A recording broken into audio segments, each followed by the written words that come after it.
আল্লাহু আকবার, আল্লাহু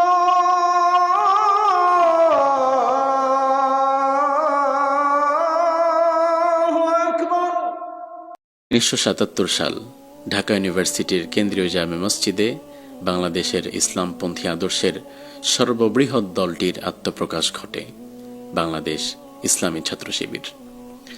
৭৭ পরবর্তী আজ ২০২৫। এই দীর্ঘ সময় জুড়ে এই দলটি তাদের আদর্শিক স্ট্র্যাটেজি ঠিক রেখে তার আল্লাহর রহমতে এগিয়ে যাচ্ছিল। মাঝে চড়াই উতরাই কঠিন ইমানি পরীক্ষাও তারা দিয়েছে। আপনাকে যদি প্রশ্ন করা হয় বাংলাদেশের সবচেয়ে নির্যাতিত যে দলটি, যে ছাত্র সংগঠন, তাদের নাম কি হতে পারে, আপনার কাছে যদি অপশন এ বি সি দেয়া হয়, আপনি হয়তো নির্দ্বিধায় সেখানে বাংলাদেশ ইসলামী ছাত্র শিবিরকে বেছে নিতে পারবেন। তার কারণ বিগত দিনে এই ছাত্র সংগঠনের উপরে যে পরিমাণ জুলুম এবং নির্যাতন হয়েছে তা ইতিহাসের যে কোনো জুলুমকে হার মানিয়ে ফেলতে পারে।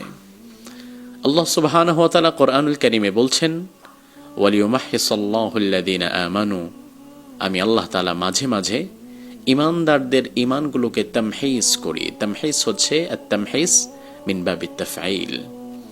এর অর্থ হচ্ছে রিফাইনিং গোল্ড উইথ ফায়ার, অর্থাৎ স্বর্ণকার যেমন স্বর্ণকে খাঁটি করতে আগুন দিয়ে জ্বালিয়ে পুড়িয়ে স্বর্ণকে স্বর্ণকার যেমন খাঁটি করে, আল্লাহ তাআলা বলেন আমি আল্লাহ তাআলা মাঝে মাঝে ঈমানদারদের ঈমানগুলোকে আরও বেশি স্বচ্ছ এবং নিখুঁত খাঁটি করার জন্য দুনিয়ার কষ্ট, যন্ত্রণা এবং পরীক্ষা দিই, যেন তাদের ঈমানগুলো খাঁটি হয়ে যায়। অবশেষে যখন তাদের ঈমান খাঁটি হয়ে যায়, তাদের ঈমান যখন নিখুঁত এবং নির্ভেজাল হয়ে যায়, তাদের ঈমান যখন ইস্পাত দৃঢ় কঠিন হয়ে যায়, ঠিক ওই মুহূর্তে আমি আল্লাহ সুবহানাহু ওয়া তাআলা সিদ্ধান্ত নেই, জমিনের পরবর্তী দায়িত্বশীল আমি আল্লাহ তাআলা তাদেরকে বানাবো, যাদেরকে জমিনে দুর্বল করে রাখা হয়েছিল। অতঃপর আজ ২০২৫ সালে ডাকসু নির্বাচনে বাংলাদেশ ইসলামী ছাত্র শিবির সমর্থিত প্যানেল বিপুল ব্যবধানে জয়লাভ করে, যাকে বলা হয় ভূমিধসের বিজয়।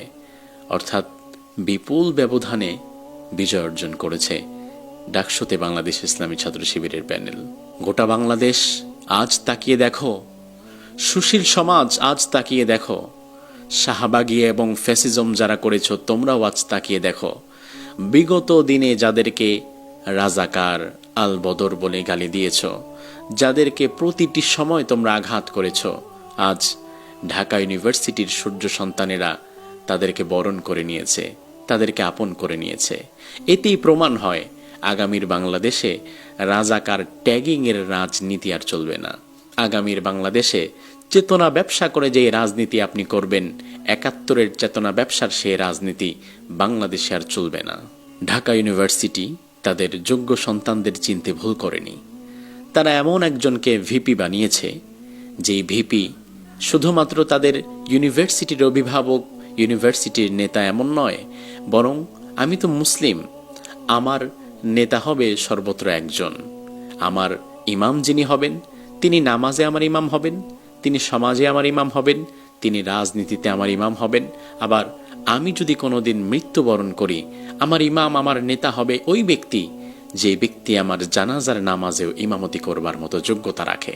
গত রাতে আমরা দেখেছি ঢাকা ইউনিভার্সিটির নব ভিপি যিনি সাদিক কায়েম, বিজয়ের ফলাফল প্রকাশ হওয়ার আগ থেকেই তাহাজ্জুদের জায়নামাজে চোখের পানি ঝরাচ্ছিল।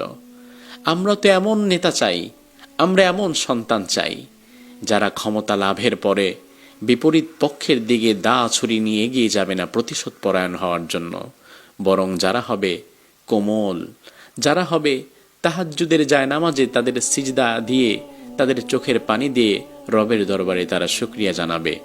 এমন সন্তান তো ঢাকা ইউনিভার্সিটিতে আমরা চাই। আল্লাহ সুবহানাহু ওয়া তাআলা আমাদের সে আশাই তো পূরণ করেছে। ডাকসু নির্বাচনের বিজয় দিয়েই কিন্তু এই পথ শেষ নয়। আগামীতে জাতীয় নির্বাচনেও বাংলাদেশের ইসলামপন্থী আদর্শের বিজয় হবে ইনশাআল্লাহ।